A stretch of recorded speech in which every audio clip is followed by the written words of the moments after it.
प्रशासन के सख्त रवैये के कारण लिंक रोड में बाधक मकानों पर सोमवार को बुलडोजर चलाया गया। बरसों से इन मकानों में रह रहे लोगों ने इस कार्रवाई का विरोध भी किया, लेकिन थक-हार कर रहवासियों ने अपने ही घरौंदों को अपनी आंखों से नस्तो नाबूद होते देखा। देखिए हमारी खास रिपोर्ट।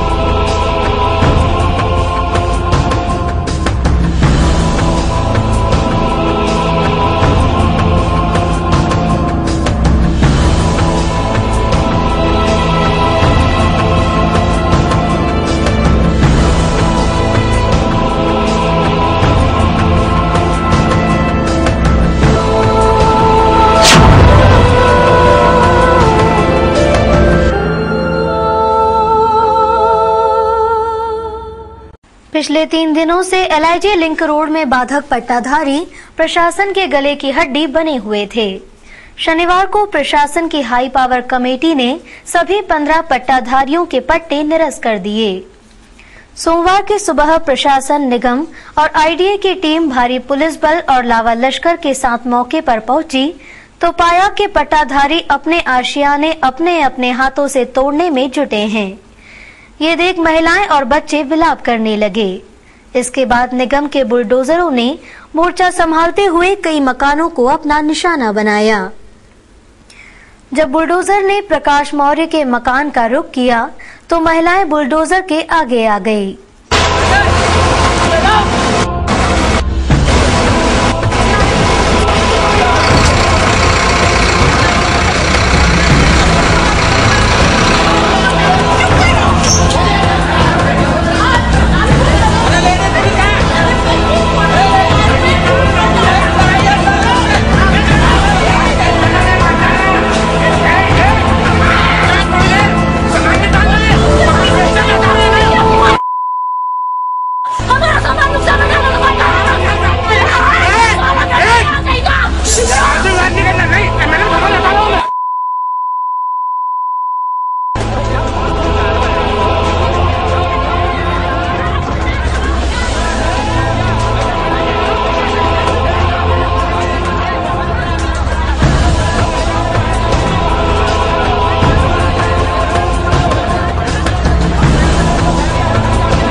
इस पर वहां तैनात महिला पुलिस बल ने सख्ती करते हुए उन्हें वहां से हटा दिया और इसके बाद उनके मकान को तोड़ा गया। पत्रकार आगे जाके चले गए।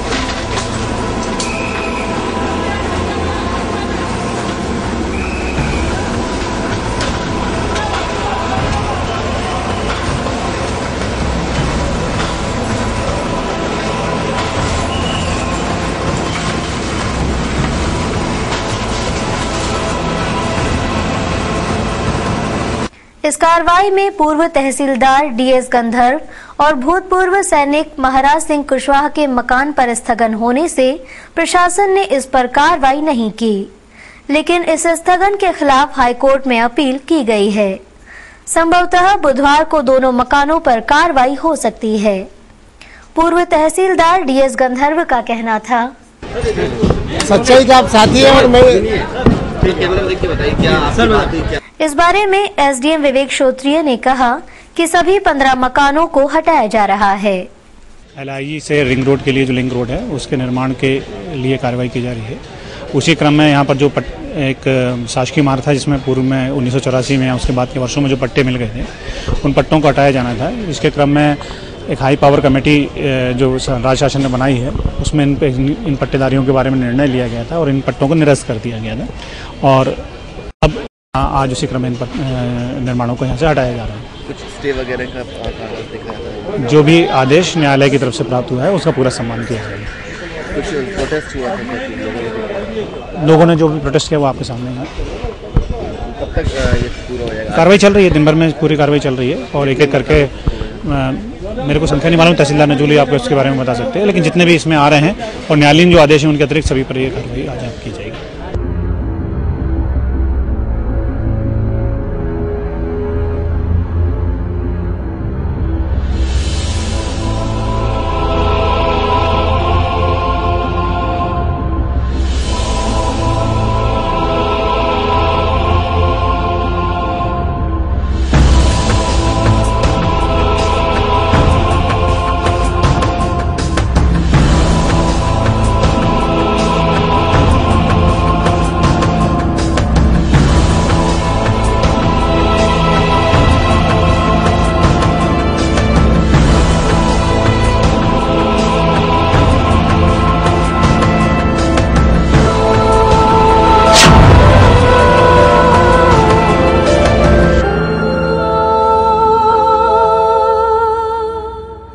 देर रात तक आबाद रहने वाले एक होटल के बाहर रात को जमकर विवाद हुआ।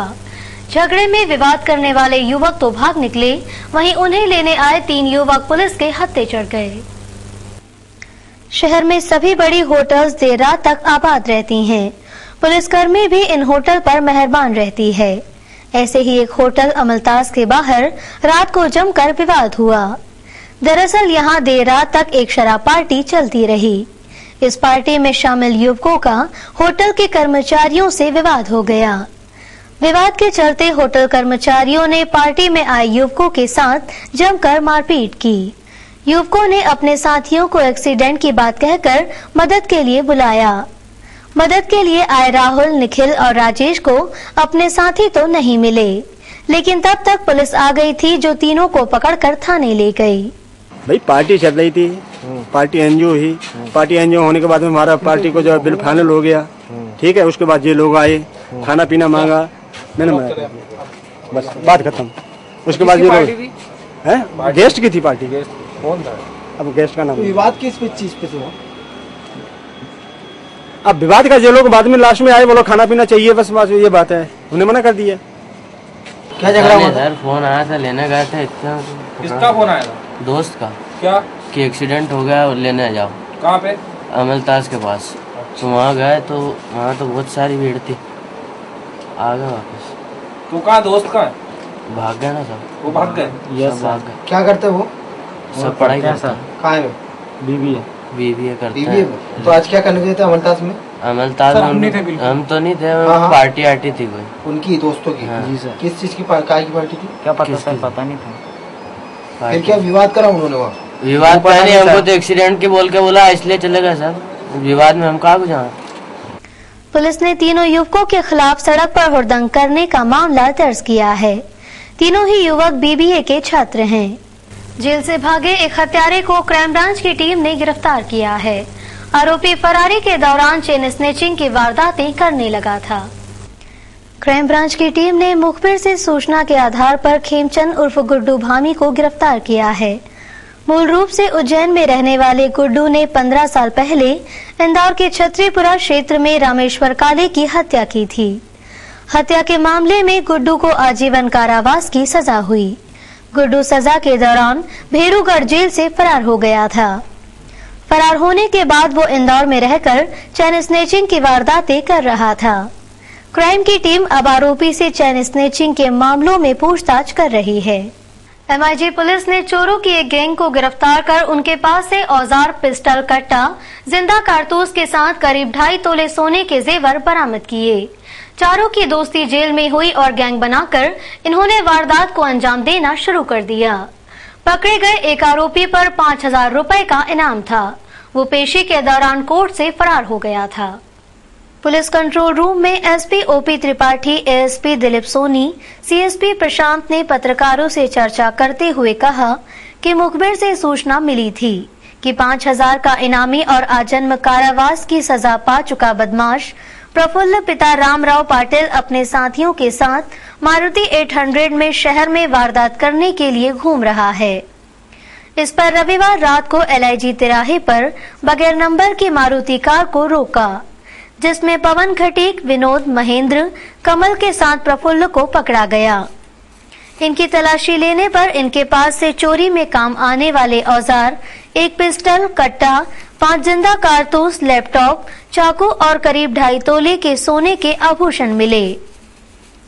प्रफुल्ल ने 2003 में रावजी बाजार क्षेत्र में मुनीम के चाकू मारकर हत्या करने के बाद लाखों रुपए लूट लिए थे। उसे कोर्ट ने इस मामले में आजन्म कारावास की सजा सुनाई थी, लेकिन 15 दिसंबर 2011 को वो कोर्ट से पुलिस को चकमा देकर फरार हो गया था। उस पर पुलिस ने 5,000 रुपए का इनाम भी घोषित किया था। आरोपियों के पास से जो मारुति कार बरामद हुई है उसे भोपाल से चुराया था। चारों की दोस्ती जेल में हुई थी। उसके बाद उन्होंने गैंग बनाकर चोरियां करना शुरू कर दी। सभी का पीआर लिया जा रहा है ताकि और भी वारदातों का खुलासा हो सके। पाटिल जो एक इनामी फरार बदमाश है और पुलिस MIG के द्वारा उसकी गतिविधियों पर निगाह रखने और पतासाजी का प्रयास किया जा रहा था। उसके लिए एक टीम गठित की गई थी और इस सिलसिले में कल एक महत्वपूर्ण सफलता प्राप्त हुई है। और प्रफुल्ल पाटिल, जिसके ऊपर शहर के विभिन्न थानों में 8 से अधिक अपराध हैं, जिसमें लूट के साथ हत्या का एक प्रकरण था, रावजी बाजार का 2003 में घटित हुआ था। उस प्रकरण में उस आजीवन कारावास की सजा भी काट रहा था। उसके ऊपर 420 और अन्य कई गंभीर अपराध पंजीबद्ध हैं। और इसी सिलसिले में एक भौर कुआ के 420 के मामले में वो 15 दिसंबर 2011 में वो पेशी पर लाया जा रहा था और जिला न्यायालय से वो फरार हो गया। उसके ऊपर थाना MG रोड में 224 का अपराध भी पंजीबद्ध हुआ था। और ये सातिर बदमाश कल एक मारुति 800 जो बिना नंबर की गाड़ी थी, उसमें अपने 3 अन्य साथियों के साथ पकड़ा गया।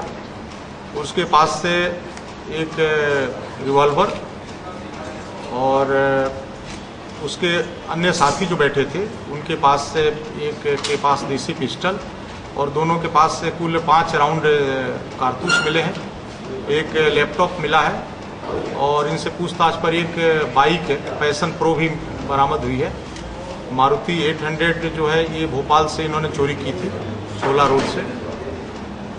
NSUI के पदाधिकारी और कार्यकर्ताओं ने GSITS कॉलेज के सामने प्रदर्शन कर भैंस के आगे बीन बजाई। भारतीय राष्ट्रीय छात्र संगठन के पदाधिकारी शादाब खान ने बताया कि पिछले 1 साल से इंजीनियरिंग के छात्रों की समस्या को लेकर कॉलेज प्रबंधन के SS भदौरिया और पीयूष से 1 साल से चर्चा कर रहे हैं, लेकिन उन्होंने इस ओर ध्यान नहीं दिया। तब हार कर हमने भैंस के आगे बीन बजाने का प्रदर्शन किया।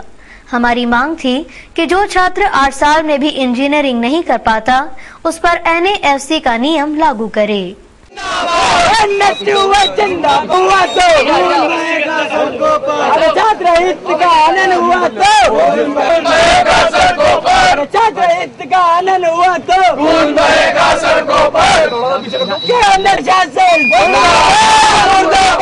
कोई अस्तित्व नहीं है, लेकिन उन्होंने इस बात को नहीं माना और उनके कान के सामने जितनी भी बात और उनके सामने जितनी बार हमने ये बात बोली उन्होंने नहीं मानी। और वो वही चीज आज ये सिद्ध हो चुकी है कि भैंस के आगे हमने पिछले 1 साल से बीन बजा रहे थे और वो बात सिद्ध हो चुकी है कि उनके कान में कोई फर्क नहीं पड़ा। उन्होंने ना तो कोई डिसीजन लिया है छात्र हित में और ना तो NFT वाले छात्रों को जिनके साथ अन्याय हो रहा है, दलित छात्र और जो OBC के छात्र जिनके साथ अन्याय हो रहा था उनको ना तो कोई राहत दी है और ना कोई डिसीजन सुनाया है। अमर शहीद सादत खां भारतीय सिलावट मेमोरियल ट्रस्ट द्वारा सद्भावना दिवस मनाया गया। रेसिडेंसी कोठी स्थित उनके स्मारक पर कांग्रेसियों ने श्रद्धा सुमन अर्पित कर उन्हें श्रद्धांजलि दी। वहीं उन्होंने महापौर से आग्रह किया कि उनके स्मारक पर शेड बनाया जाए। शहर कांग्रेस अध्यक्ष प्रमोद टंडन, नेता प्रतिपक्ष अभय वर्मा और इकबाल खान के नेतृत्व में सैकड़ों कांग्रेसी नेताओं ने शहीद सादत खान के रेसिडेंसी कोठी स्थित स्मारक पर श्रद्धा सुमन अर्पित कर उन्हें याद किया। साथ ही महापौर से आग्रह किया कि वे स्मारक पर शेड बनवाएं। वहीं कांग्रेसी नेता इकबाल खान ने कहा, क्रांतिकारी सादत खान, इनको जो है अंग्रेजों के खिलाफ इन्होंने यहाँ से आज़ादी का बुगुल बजाया था। आज ये जो रेसिडेंसी कोठी गुलामी की प्रतीक है, बरसों से इसका नाम रेसिडेंसी कोठी है। ये गुलामी के प्रतीक नाम है, अंग्रेजों के टाइम से नाम चला रहा है। आज महापौर जी को हमने ज्ञापन दिया और उनको ये बताया कि साहब ये जो है शहीदों यहाँ पर बहुत सारे लोगों को फांसी दी गई है। सादत खान उनके सारे साथियों को इसी झाड़ के नीचे फांसी दी गई है।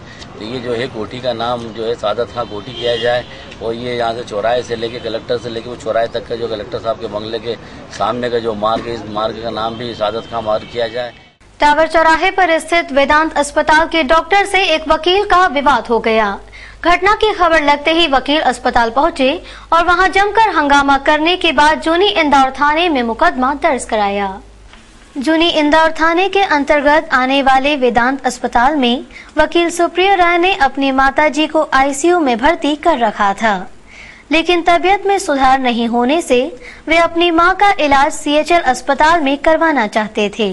इसलिए अस्पताल के डॉक्टर दीपक खरे के केबिन में पहुंचे और अपना परिचय देते हुए बिल में राहत की बात कही। इस बात से डॉक्टर दीपक इतना खफा हुए कि उन्होंने वकील राय से मारपीट करते हुए गालियां देना शुरू कर दी। वकील राय ने कहा कि उन्होंने मुझे मारने के लिए अपने स्टाफ को भी बुला लिया। एडमिट है हमारी 2 दिन से और आईसीयू में बहुत क्रिटिकल कंडीशन है। मेरी तबीयत भी खराब थी, मैं आज यहाँ पे आया और उनको हम सीएचएल अपोलो में शिफ्ट कर रहे हैं। यहाँ पे बिलिंग का पूरा फॉर्मेलिटीज कंप्लीट हो रहा था, तो यहाँ पे मिस्टर दीपक खरे उनके पास गए। दीपक शर्मा से दीपक खरे, वो नेम प्लेट भी हटा दिया वहाँ से। तो वो उनके पास गया कि मैंने अपना परिचय भी दिया, मैं एडवोकेट हूँ और थोड़ा यदि रिलीफ मिल जाए, कंसेशन मिल जाए। तो उन्होंने कहा कि मैं यहाँ पे अभी गाली नहीं बक पा रहा हूँ। यहाँ माँ गाली बकी ना, जो जैसा बोली वैसा बोलो। क्या बोला था उन्होंने, बोलो। माँ बहन की गाली बकी उन्होंने। नहीं, उन्होंने क्या बोला था वो बोलो। भाई 1 मिनट वाले इस तरह का व्यवहार नहीं कर सकते, बोलो। गाली अपने साथ हुई मारपीट की घटना से अपने साथी वकीलों को अवगत कराया। इस पर वकीलों का एक समूह अस्पताल पहुंचा और हंगामा शुरू कर दिया। घटना की खबर मिलते ही पुलिस मौके पर पहुंची और थाने में डॉक्टर के खिलाफ मुकदमा कायम किया गया।